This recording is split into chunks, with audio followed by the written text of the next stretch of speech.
Welcome to the Salt Circle Podcast. My name is Hank. With me is the greatest of all podcasters. It's Ben. That's what they call me. That is, they called me that in college. They called me that in high school, and they called me that in elementary school. And that I was like, kids would just call me the greatest podcaster of all time, and I would say, what the fuck is a podcaster? Greatest podcaster on Earth. On Earth, and of all time. I can have two titles. Yeah,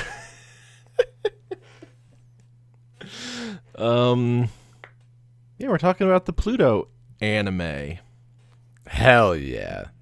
Man, fucking it's gonna be a short episode because shit is immaculate. It's pretty fucking great. Like, it's pretty fucking accurate to the manga. Dude, like, there's only a couple of things, and they're not huge, but, like, overall, this has to be one of the better adaptations. Like, it's so fucking solid. And the 1-to-1 volume to episode ratio, like, it felt really good. It's pretty sick. Didn't, I was pretty pleased. Oh, dude. Also, it fucking decimated me. Because I hadn't read it or really even looked at it since we did it for the podcast, and I was like, should I watch it or should I read it again and then watch it? And you said it would have been fine to watch it, but I chose to read it, and it decimated me there. And then I was like ready, but I wasn't ready, and it fucking got me again. Try not to cry at like every episode challenge impossible. Like, dude, I think you said episode 6 is the one that like wrecked you.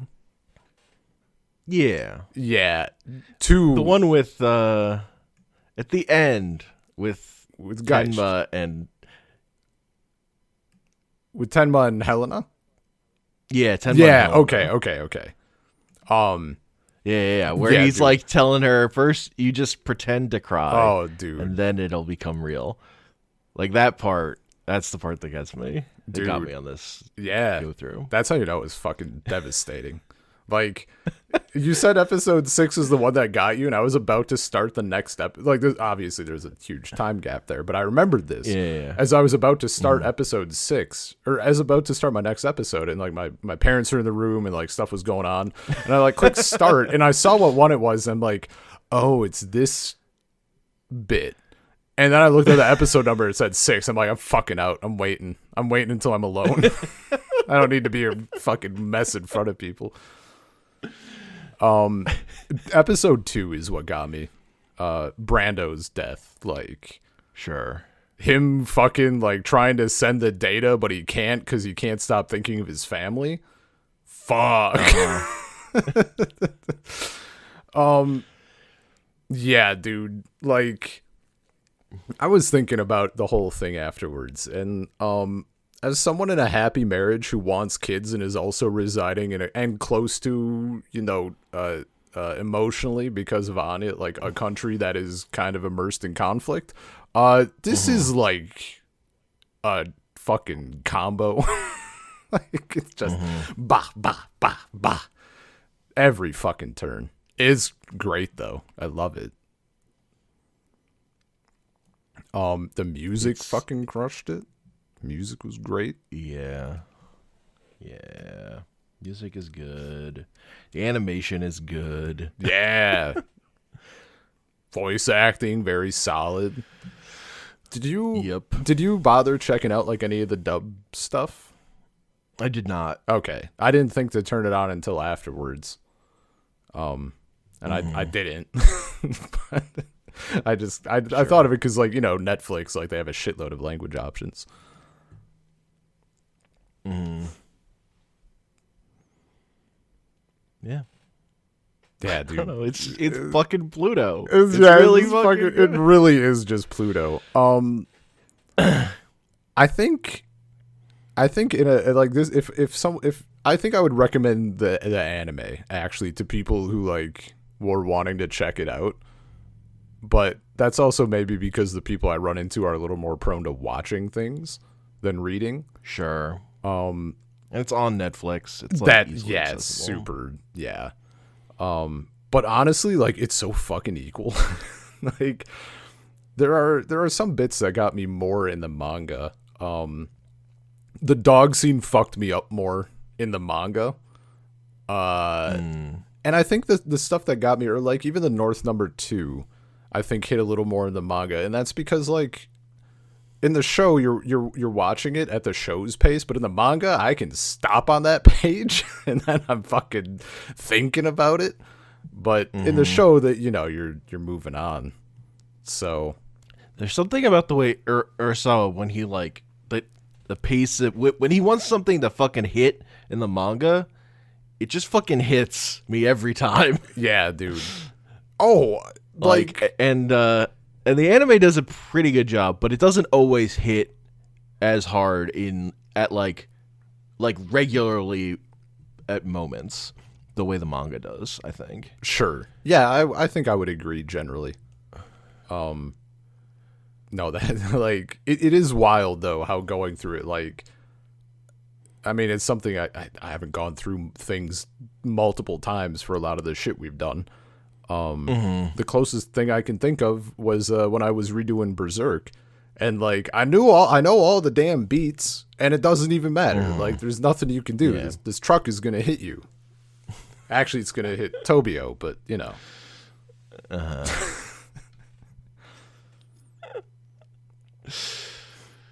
The fucking like all the tornado shit was done super well. Like how they're because in the manga, of course, they're not showing Pluto for a long time, but the way they chose to interpret that in the anime was super fucking good. And like it's pretty on par, but like the effects they chose to use and all that stuff, like it was nice.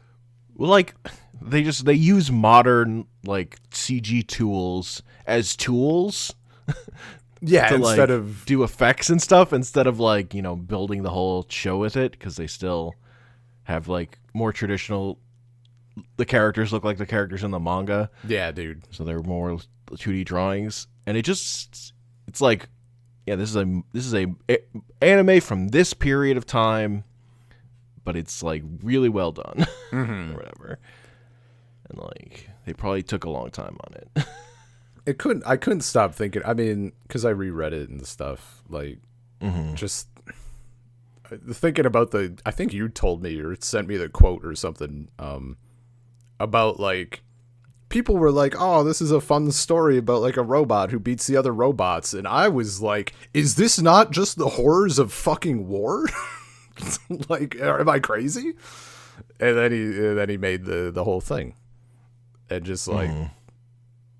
I don't know. Obviously, we talked about it in the Pluto episode for the manga, but like, goddamn, like seeing that shit animated, like it gets me thinking a little bit more, maybe, or because I'm seeing it now that I've seen it again, or I've done it over again. Like I'm thinking about different stuff. But you kind of have the whole scope of the thing in your head as you're going through it, yeah, or whatever. Also, yeah, totally. And just how it reinforces that it's like fucking incredible. Like I messaged you, I'm like, imagine doing an Astro Boy cover of an arc, or a cover of an Astro Boy arc, and it ends up being both one of the greatest manga and greatest anime of all time. Like shit's too good. Well, like, I mean, what he's doing is kind of like, obviously it's very different in execution, but it's kind of the same thing as Watchmen in terms of like taking these more simple comic book characters and like telling a more grounded adult story about the world or whatever. Like, yeah, there's elements of that. I just think this is a way better way to do it. No, I think this is much more effective. No, the manga and anime need a character that the weirdos can latch onto and be like, "This is my story. This is me." I'll whisper no. Wallow in its misery to the point where people can't tell it anymore. People are fucking forget that, all these people suck, so none of them are good. Yeah, that's They touch perfect. on. What if it was just sad? Yeah. God, and fucking so some of the part, like most of the stuff that was hitting more is the stuff where like the sound or the voice acting was real good. So everybody's saying Adam, like all of the robots saying Adam, that fucking hit. Adam's little speech about how like explaining why every single person that Pluto killed didn't want to die. Like, dude, that shit was delivered so well. Yeah. God. It's just so fucking good. I know. I don't know, dude. We just start from episode 1 and we go over every good moment. So we'll be here for 8 hours. Everybody buckle the fuck up. All right. There were two things from the manga that didn't make it into the anime. I think I know what one of them is. The first one is just an assault on me personally. Because they cut out Wasley saying to Epsilon, "Don't die." Okay, so I'm not fucking crazy, right? Well, maybe I know what the other one is too then. He says it. Yeah, it's when it should have been like when all the other kids go inside, right? Or is it the second? Yeah, when it's raining. Yeah, I was like, I felt like there was. Certainly felt like there should be a line there. He goes up, he runs crying to Epsilon and says, "Don't die." They cut that out. I'm like, that's fucking such why? A weird thing to. Okay. I'm glad to know I wasn't crazy because I was like, maybe it's not here. And then there's another moment. I'm like, oh, okay, it's here. And then it also didn't happen. I was like, are you kidding me? Okay. Okay. What's the second one? The other moment, I actually think I can't believe they cut it out. Epsilon, when he has the phone call to that other robot who gives him the history of that building and like explains the crack. Oh, Arnold. Like we don't get the setup for the crack. We get the cut at the end. We get of him looking at it, dude. Yeah, we get the crack, but they don't explain it. They get the crack like 3 times. And they don't, they never explained it. I agree. Okay. Yeah.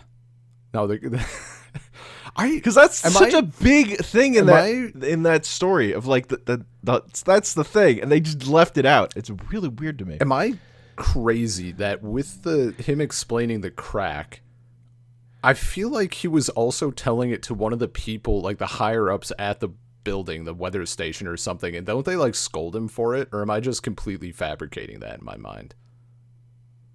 I don't remember. I swear there was a bit of them being like, quit explaining why the earth falling apart is related to the crack in the building. I swear there was something about that, but I like, my memory is absolute garbage, so the big thing is like he tells Epsilon. Yeah. He's like, like it's the scientific information that's required at the time. No, it's great. I mean, it sucks that they left it out, but that bit is great. Yeah, I love that bit, and it's like I would be more mad if like they didn't have the crack at all. But it is weird to me that if you haven't read the manga, that part probably doesn't hit. I don't know what the fuck is going on there. I was thinking about it because I'm like, knowing what's supposed to be this is, and like what was supposed to be said, like the crack, getting the crack like deepening and chipping off and stuff. I was like, this is pretty fucking good. But anyone else, what are you gonna think? Yeah, so that's my one knock against the show. It's just like they left out a pretty important scene for like there would have been like a minute or something of someone talking, but weird. The Wassily one is the bigger one to me personally because it's emotional. Yeah. Well, also, like, the crack, because the thing is, on my last reading, the crack was the thing that hit me the hardest. Sure. Yeah. So that's part of it. Yeah. Because I've read this so many times, but like the last time we went through it. No, it makes sense. I mean, that idea still. Maybe next still time, hit. you know, like next time I read it, I'll be like, damn, this crack is fucking. It's like crack. The world is breaking. The world fucking breaking. I will say, I felt a little. Not bad. I don't know. It's one of those. I sometimes feel bad because like I'm really often a little bit terrible at keeping shit in my mind. And there's a lot of people, and this is like, it doesn't matter, but there's a lot of people who are like, you don't fucking know this plot point, but you say you like the thing. And that does get into my head a little sometimes, but then I remember it doesn't actually fucking matter because I could still like the thing. Yeah. I could not. Yeah. I read the fucking manga, started the anime, and then there was like a gap between like me doing the first half and the back half. And I got back to it, and I'm like, I can't like fucking remember where these people like I know like the general gist, but I'm like, where does like Sahad fit in again? Like I just couldn't fucking. So that was kind of like, but it's so stupid because it's such a big thing. But I don't know. On the other hand, everything hits like it's fresh every time. And then like, you know, as soon as I get like a single little tiny thing, I'm like, oh right, okay, and like everything else falls into place. But there was a bit there where I was like, Sure. I cannot for the life of me remember. Like I'm pretty sure this is it, but I can't. I'm not certain. So that was a little embarrassing in my mind for me. The first time I reread this, I also didn't remember like the central mystery stuff. Yeah. Yeah. Or I guess to reread it to remember. Actually the thing, Because honestly, that's not the part that hits. yeah. Oh yeah, that too. Like it's not like it's a huge that's not the emotional crux of it. Yeah, it's the plot, but honestly, the part of the thing that I've done the second when I reread it and now when I watched it, I forgot both times, and I think is like part of the key to me forgetting. I forget that it's Darius the 15th or whatever. It's like his son who's ordering it. I forget that he exists because it's not the older dude, right? You know, so I don't know. For some, like he's the fucking. My forgetting him is the crack in my mental weather station. Like, sure. Fucking pulls the whole thing apart. But yeah. Not that it, you know, still fucking great. Yeah. Like, this is up there. This is probably top on my list, right? I mean, I don't think I would ever buy the anime, but the manga is like probably, if I was going to buy a manga, it would be this one. Except I think one of the volumes is still like stupidly expensive. Oh, did that happen to this? When we initially read it and I thought I was going to actually be able to like buy books and bring them to Russia, I looked into it. I think it was like volume 3 or something had that. Yeah. I think they're all in print currently. Okay. They're all cheap on Amazon, looks like. Okay. Maybe between now and then they got back in their shit or whatever. Yeah. Volume 3 is a whole $13. Yeah, I think that okay. That it's fixed. Yay. Yeah. They were probably just out of stock and Amazon got weird. Yeah. Too long. Yeah. I know that happens with some other ones as well. I think Mushishi is that way. Like there's like 2 ones that are like fucking $300 or some bullshit, and all the others are like $10. It happened to me when I was trying to buy one of Urasawa's other manga, Monster. Oh yeah, there were because that's like 18 volumes, and there were just a few that were like unfindable / you could pay $300 for them, or whatever. But then they started putting it back in print. They like put out like new editions, and then cheaper versions of the old ones surfaced. So I got to complete my set. Nice. The dream. Yeah.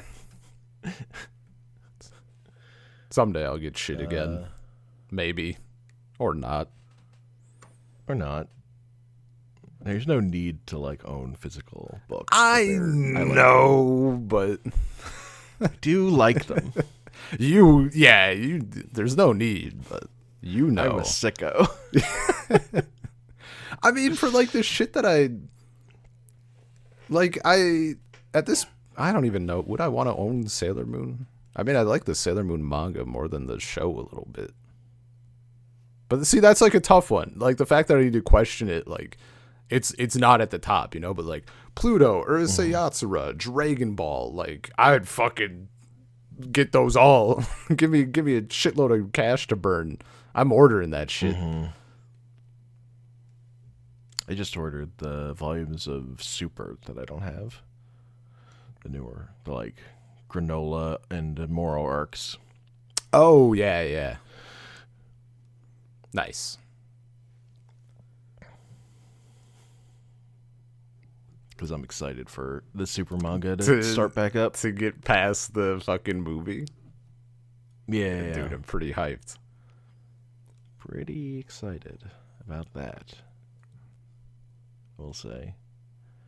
Yeah, I'm stoked to see where they go. I hope they do a quick flip and like divert into doing like the shit that ties in with the show where they're all children. What is it? Dragon Ball Magic or something? What is it called? Daima, whatever. I hope they do that just because it'd be funny to think about how many people would get pissed at it. And I wouldn't even give a shit. I know. But I think Daima takes place earlier. Yeah, but like my little bit of suffering is worth the deliciousness of the fucking internet at large suffering, you know? Fair. It is funny how many people are mad. Dude, I told you because they're just our Dragon Ball fans that they like the fighting tough guy part and they don't like the comedy. Yeah. That's a large number of people. Oh, yeah. I mean, I told you, the comment that fucking sent me was like, I don't think any of these characters work as children. And I'm like, what are you talking about? We've seen, like, so many of them as children.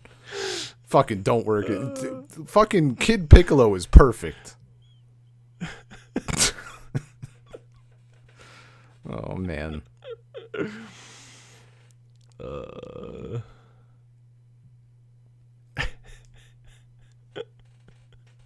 Yeah, dude. It is funny that if they were like regularly de-aged, but then got to grow up again, Piccolo would be an adult like immediately. That would be, dude. That would be fucking hilarious. Just babysitter Piccolo 24/7. Oh man. The fighting is fucking great. Don't get me wrong. Like Ultra Instinct is like the second. No, Dragon Ball's good because it contains multitudes. Like, is no one else excited by the prospect of everybody being a kid? I forget who is all brought into the de-aging thing. But like, it's everyone. Like Mr. Satan's a fucking little kid. Is Beerus? It's like everyone that was. I don't think Beerus, but I think it's like everyone that was at that party in Battle of Gods. Okay, basically, because like, imagine Beerus having a fucking babysit everyone. Like, that's any thought even remotely in that line is like, this is incredible. Or like, I mean, these are also the same people. I saw this comment at some point when I was still looking at shit. Someone said like, Vegeta dancing like was a complete affront to his character development. I was like, even if it is, I don't think it is, but even if it was, like, who gives a shit? It's incredible. Are you kidding me? Or like fucking him fighting Arel. Is that her name? Arel? Arale? Arale? Is that it? The gag manga? Yeah, from Dr. Slump. Yeah. Kakarot. It's a gag manga character. Yeah.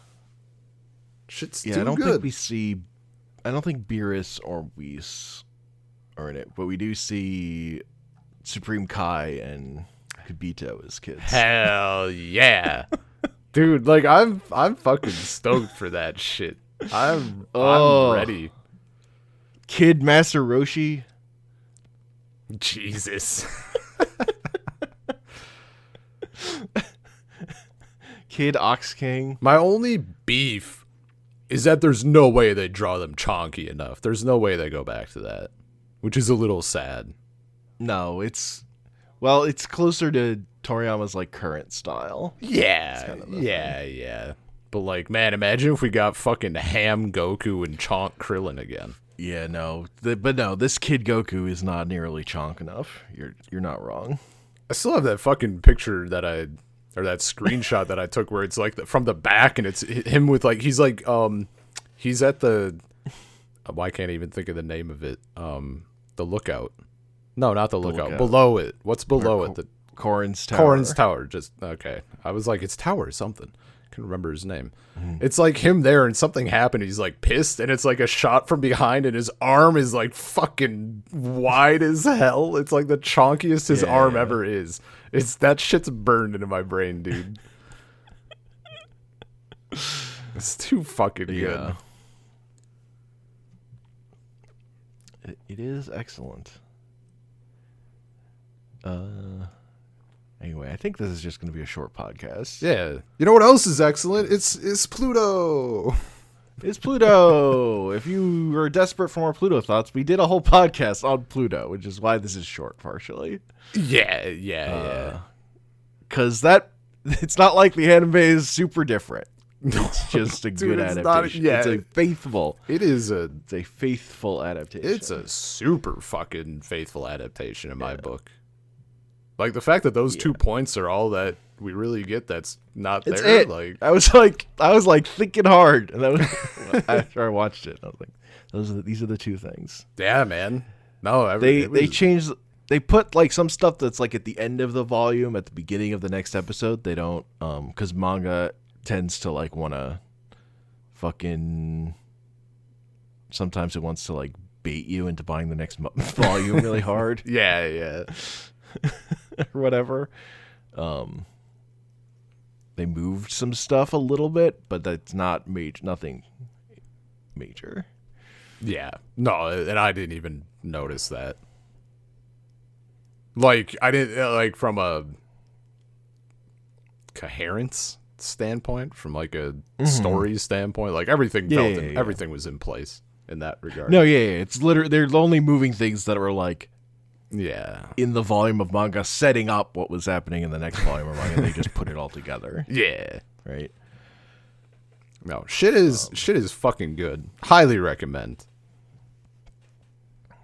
Highly recommend. We recommend a lot of shit, but like, it's fucking 8 episodes. You're already on Netflix wondering what you should watch. Like, just do it. They're like what? They're like an hour each, give or take a few minutes. Yeah.